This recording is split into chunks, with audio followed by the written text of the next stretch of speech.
ప్రియుడి చెంతకు చేరిన ప్రియురాలు. ప్రియుడి మరణం జీర్ణించుకోలేక ప్రియురాలు ఆత్మహత్య. కర్నూలు జిల్లా ఎమిగనూరు మండలం గువ్వలదొడ్డిలో వివాహానికి ముందే ధనుంజయ గౌడ్ 27 వయసు అనే యువకుడు అదే గ్రామానికి చెందిన తనకంటే పెద్ద అయిన శశికళతో ప్రేమలో పడ్డాడు. అయితే పెద్దలు అంగీకరించకపోవడంతో ఇద్దరు వేరే వారితో పెళ్లిళ్లు చేసుకుని జీవనం సాగించారు. అయితే పెళ్లి అయిన తర్వాత కూడా వారి మధ్య వివాహేతర సంబంధం కొనసాగడం, ఇద్దరు గ్రామాన్ని వదిలి కొద్ది రోజులు వెళ్లిపోవడంతో ధనుంజయ గౌడ్ భార్య భర్తతో గొడవపడి పుట్టింటికి వెళ్లిపోయింది.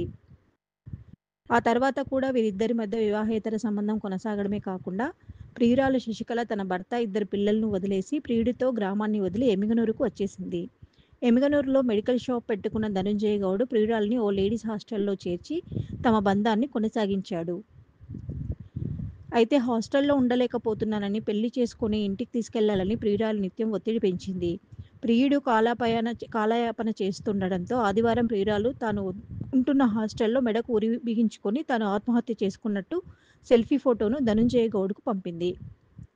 ఆమె చనిపోతే తనపై కేసు నమోదై జైలుకు వెళ్లాల్సి వస్తుందని భయపడ్డ ధనుంజయ గౌడ్ గ్రామంలోని పొలంలోకి వెళ్లి పురుగుల మందు తాగాడు.